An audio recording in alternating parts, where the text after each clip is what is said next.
السلام علیکم و رحمت الله و برکاته. علیکم السلام و رحمت الله و برکاته. استاد انشاءالله که خوبه. سلامت باشید. استاد آیدی روزه دمی وقتی چی میشه؟ مثال وقتی نماز شام میشه، وقتی روزه کشیده از اون گفته بکشویم یا که مثال اگر وقتی کرده باشیم وقتی شام در اومده باشه کشویم اجازت است؟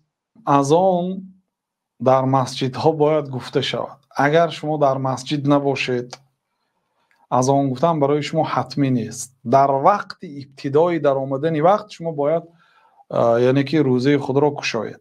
اما اگر یک نفر مثلا 20 نفر 30 نفر باشید و نماز جماعت شده میخوانده باشید، یک نفری شما اگر از آن گوید، شخصی از آن گوینده بعد اینکه از آن گفته شد بعد دهانش را میکشاید، نه اینکه مانند بعضی مؤذنین اول دهانشون رو میکشن بعد یعنی که اذان میگن. نه، در ابتدای وقت همین که وقت در آمد مؤذن اذان میگه، باقی مانده ها دهان میکشاید، دیگرها با خوردن شروع کنید.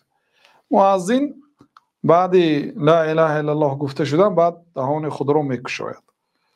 اما اگر خودتان تنها گذار یا در خانه باشید، اذان گفتن برای شما شرط نیست، دهان خود را کشودن گیرید.